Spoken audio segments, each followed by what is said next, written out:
Hi, Ahmer. How are you doing? I'm doing fine. It's a wonderful day. Many congratulations on passing PMP. Thank you. Thank you. Thank you very much. I'm Thank you very much. I'm really proud of you, and I was sure with the extensive studies that you have done, so you're going to pass the exam. So I normally give a title to my team for the thumbnail of these lessons learned videos, and today I gave the title like Ahmer's 360 degrees strategy to pass PMP exam. So, True, true. You know what motivated me last night when I texted you and you replied me one thing. Don't think that you are going to fail. yeah, That was one thing which kept motivating me that I'm not going to fail today. So that's the change. absolutely. Confidence is the key. Most of the students who fail the exam, they prepare well, but they lose confidence in the middle of the exam because Yes. questions in the exam are so confusing. If you're not sure about two or three questions, then you might be thinking, okay, you're going to fail the exam, and then you won't be that energetic or aware of the next questions. So that's why I Yes, said, I'm going to share my this experience today. I had this experience today. At one point of time, I thought I'm losing, but then I had to come back. Uh, but, all but right. it Thank you was so much, very Ahmer, good. for your time. First of all, congratulations on your PMP exam. So let's start Thank you with very a much. brief introduction of yours. Where are you from? What do you do? Amar, my name is Ahmer Qureshi. I'm from Pakistan. Right now, I'm in Karachi. I have done civil engineering from NAST, and then later on, I did my master's from IBA. Currently, from last 20 years, more than like 20 years, I'm into construction industry. Uh, I'm constructing a lot of apartments and the roads. So PMP has been my dream. That I have to do it. I have to do it. And I have been pending this PMP exam since quite some time. That's all. All right. Thank you. Okay, let's talk about your exam preparation strategy. So, what resources you studied to prepare for your PMP exam? Uh, initially, I'll be very honest with you. Very honest with you. I started studying the PMBOK, the process group, the book, and the agile book. Uh, Before getting into touch with you, probably I saw you on LinkedIn. That's my turning time. I must admit it. I saw your few lectures. I mean, not lectures, the question answer sessions which you were taking and uploading on the YouTube. So this that was my turning point, and I thought let's connect with you and take a course from you. And I registered in last month. I was in the last month's course. Uh, so I took a course from you. See, and that was the change time when I started understanding the project management as a whole concept. Before, probably I was aloof and I was not. I couldn't understand how it's all going on. But after taking your course, then my line was very right. So during your course, what I planned, side by side, when I was taking your course, I was studying the PMBOK process group and Agile books, both.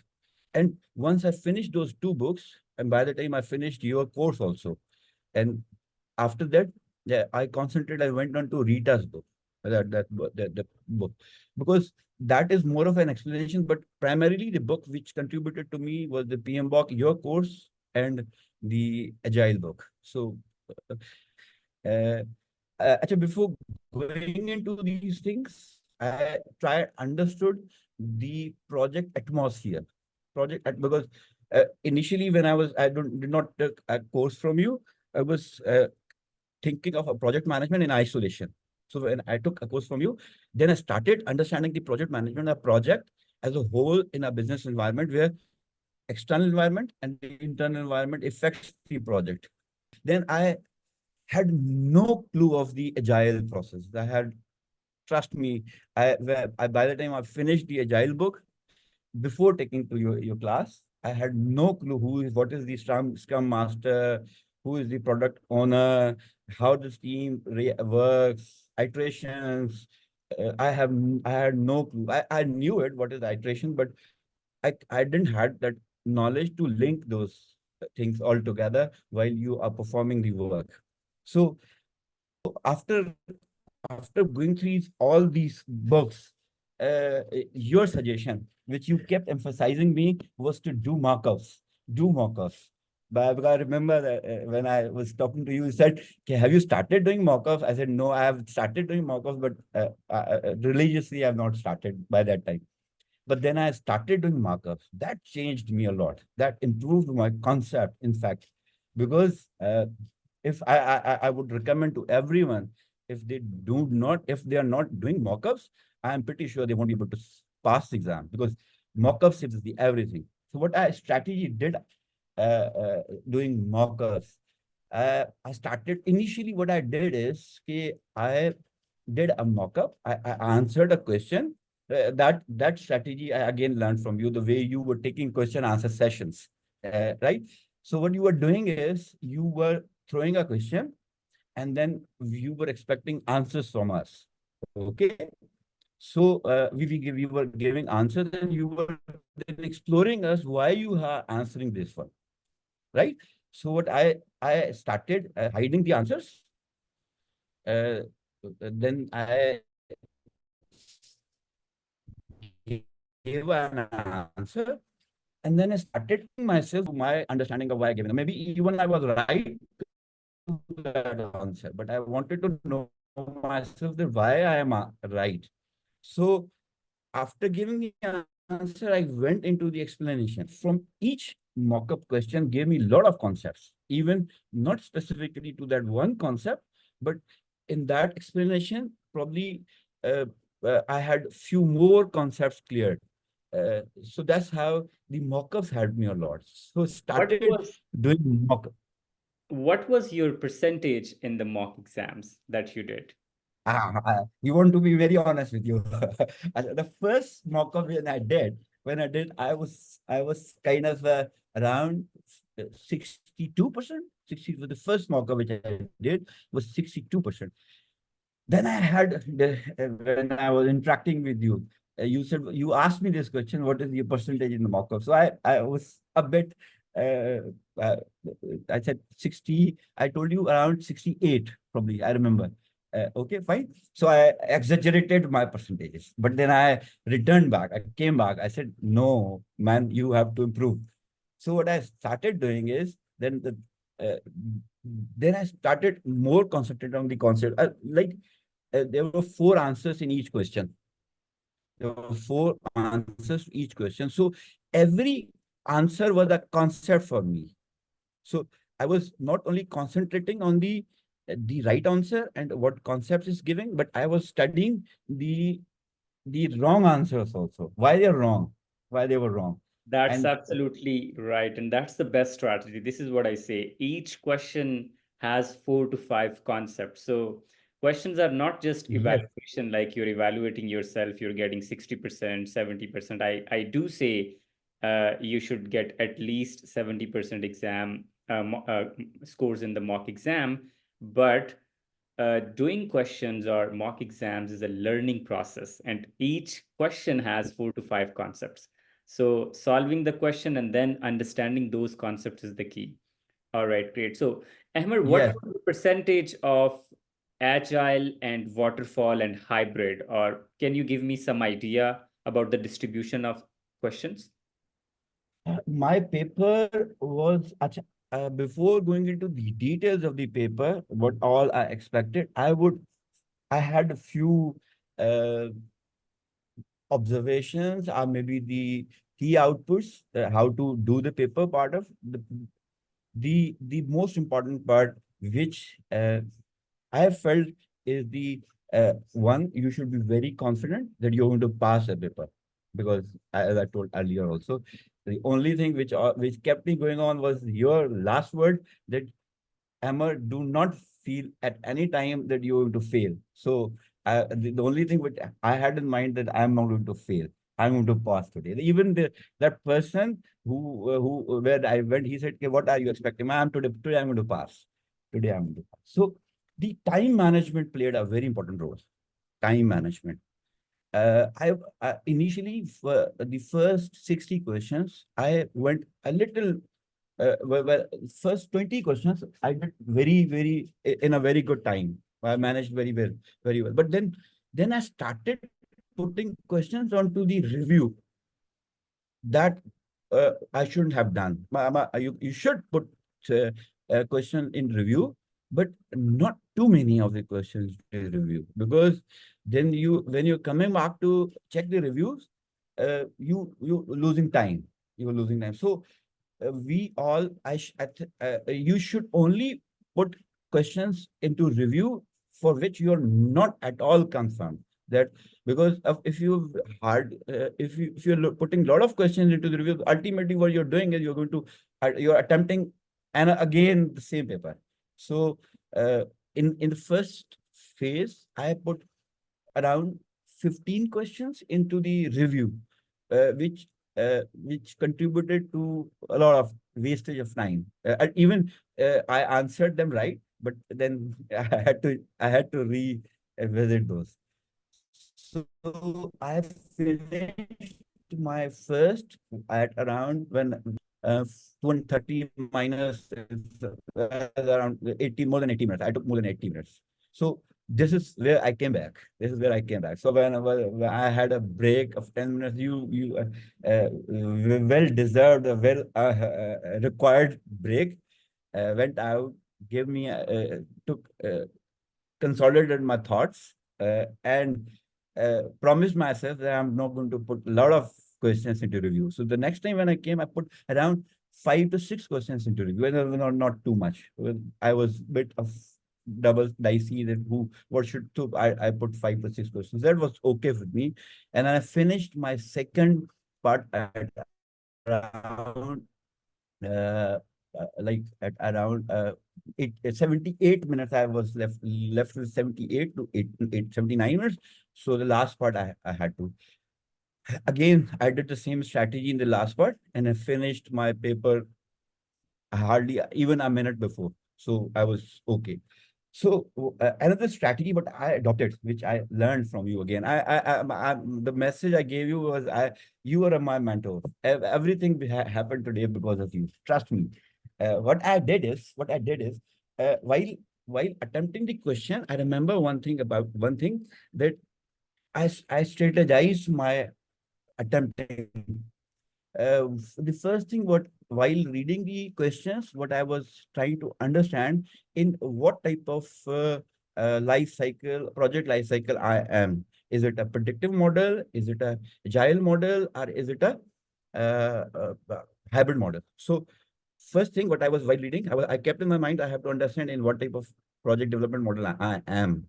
So when I was clear that if I am in the predictive model, in what process group I am right now, and in what uh, stage, in what knowledge area I am. So when I was making those ideas and understood those questions, then the answers were very easy. Then it was very easy to answer that. And in the agile, what I was trying to understand that uh, am I in is he talking of a retrospective? Is he talking of a review? Is he talking of the planning? Or uh, it's a daily scrum? So that again gave me a confidence to answer the questions, the part. That was that again a learning point. That's how I did attempted my questions. That's how I attempted my questions. So that helped me a lot. Okay, so then there were a lot of questions regarding coming over to uh, the type of questions which I received. So it was like, if I give a percentage, like it was around 50 to 50, 50%, 50, 50, 50 or 51% was more like agile, And then there were a lot of questions about hybrid model. Uh, Hybrid predominantly the predictive and minor adjustments with regard to the agiles. So then there were hybrid. There were very few questions, not very few, around 20% question I can say that was predominantly the predictive model. And then in the agile, agar if I further elaborate in the agile, there were a lot of questions into the project sprint planning.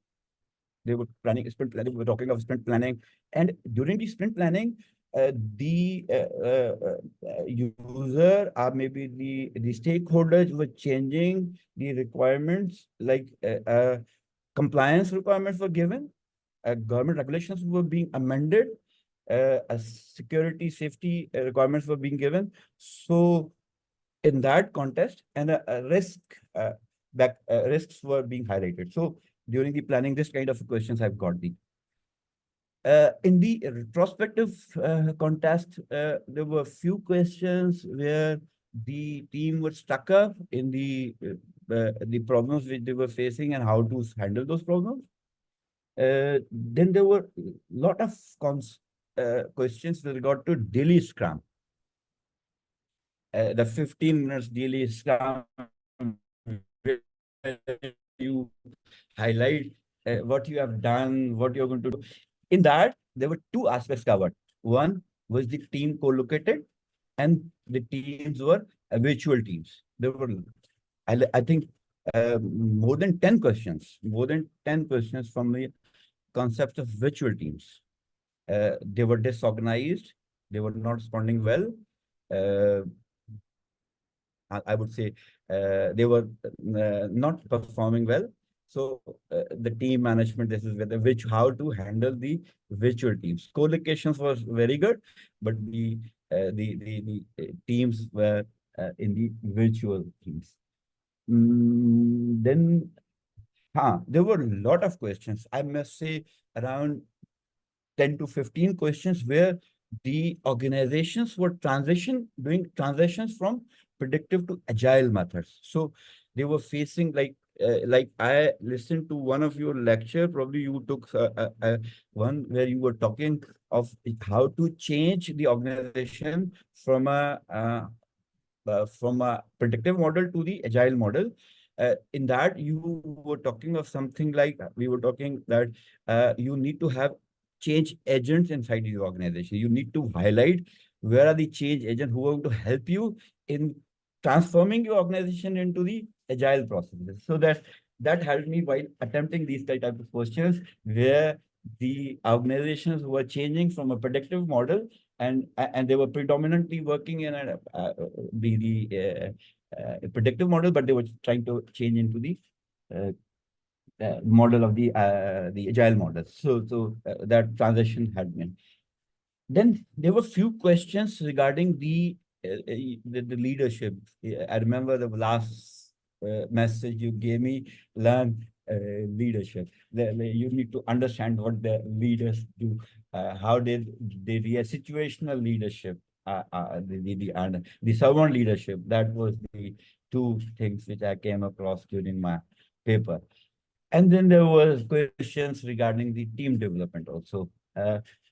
Team developments also gave me one was the how you develop the teams. The questions were mix of experienced people and new people entrance into the agile team. Are the teams which were working from since like 4 years, 3 years, and then the few were adding on to these teams. And then there were questions that in the mid of the sprints, or mid of the agile project, there were key team members were being taken off from your team, and then you had to resort to the some measures that what are you to do.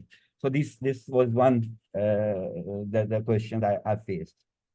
Virtual team I talked about, the concept of Scrum I talked about, compliances I talked about, agile. That's what I faced in agile. So now coming over to the predictive, maybe the hybrid model. In hybrid, I even in the agile also, I had a lot of questions with regard to risk. Uh, there were sometimes the risks were already identified during the planning. The response, and there was a question regarding the while you were deciding to take that response, which you have already planned during your planning phase, but now the situation has changed and you don't want to take that response. You don't want to because you found out another way which is going to be better off than the same response. It might give you more opportunity. So what that type of risk was one, and there were few risks which were being identified during the execution process. So how you handle those risks? Uh, I remember you gave me the one thing that you need to understand the concept of risk and issues. You need to different how to differentiate these two. So there were questions with regard to issues also I faced. They were given. Uh, then there were a lot of questions, both into agile and the predictive model was requirement based. The changing requirements, collection of requirements while you were planning for scope management, that sometimes a stakeholder comes and he says, I was not being consulted when you were taking the requirements. So like he's saying, my requirements, where are my requirements? So there were questions like that. Then there were a lot of requirements which we even changed. I must say around 10 to 20 questions, different concepts, requirements based. Then there was stakeholders and communication questions. Like the stakeholder engagement and communication management, they both interlink each other. So you have to engage these stakeholders through your communication planning. So how you want to interact with your stakeholders. So uh, what I was talking, I have understood the concepts of those, how they interlink with either, how the process grows and the knowledge areas interlinks with each other at every stage of the project management. So that helped me a lot while attempting the questions in stakeholder management. There were two schedule, something relates the schedule compression, is crashing of the schedule, or maybe fast tracking of the schedule. There were two, three, not too much. However, scope management, there were many questions, scope management questions. Lot of questions, change management. The best part is project is all about integration, how you integrate the project into the as a wholesome. So there were a lot of questions with regard to I didn't come across a lot of questions specifically like calculating the communication requirement, how many channels you want to have, how many. It's such type of. I didn't had one. One was I had to calculate a cost. Uh, I had to analyze the cost. That was one. Procurement, okay, that's wonderful. That's perfect. I have been reading procurement. Procurement specifically was talking about in agile procurement. So now, one initial, I prepared just 2 to 3 days back the procurement in agile. So that was very important. I had few questions if in procurement in agile. So how what type of contract you're going to have with your vendor, and there were few questions that the vendor uh, couldn't supply you the items which he promised that he was supposed to at a time frame. So there were then actions regarding that. So overall, I think I conveyed a lot of a lot of things. Thank you so much, But you Amber. can ask me. Such a detailed analysis of the exam. This would be really helpful for people who are preparing for the exam. Thank you so much. So, first, you talked about resources. You used Project Management Body of Knowledge Guide, Process Group Guide, and Agile Guide. Those really help you understand the process domain and agile part of the syllabus. Along with that, Yes. you did mock exams and you attended my weekly Q&A sessions. Those help you prepare for the PMP exam. And then you talked about your Yes. exam strategy, and in the exam strategy, you mentioned stay confident, like you're going to pass the exam, take breaks, and you managed your time almost 80 minutes for the first session, 70 minutes for the second session, and almost 80 minutes for the third session. So this is how you manage your time. And then you talked about types of questions. So that's really, really important. Like I'm glad that you have listed down all the things. So, more or less, we have discussed a lot of things which could be helpful for people who would be preparing for the exam. So, just quickly, if you want to summarize or if you want to advise someone who want to prepare for the exam, precisely what they need to do. Precisely, very, very precisely. But that's I would share my experience. One should have a mentor. One should have. You can't prepare in isolation because without a mentor, you are in an unguided missile. You're just going in with no directions. So a mentor, a person gives you a direction. So whoever you selecting whoever you are somebody else, anyone selecting anyone. But the best part, the important part is you should have a mentor because he guides you the throughout the project how you're preparing. So one is a mentor, having a mentor. Second is the more important is uh, they're taking a course from someone, anyone, anyone, because when you're talking to somebody, when you're understanding the somebody, I guess that gives a lot of directions when you are preparing the one. Then third is the doing apart from the reading books, you do a lot of mock-ups. You do a lot of mock-ups. Understand the questions. That's the key to uh, the mock-ups was the key. Trust me, mock-ups was the key. That changed everything. So that's that's all I did. Maybe I'm missing something, but that's all All I right, did. all right. Thank you so much, Ahmer. Yes, that's what I recommend. Like, take the course, go through the content, either book, notes, or PowerPoints, whatever you're comfortable with, and then solve mock exams.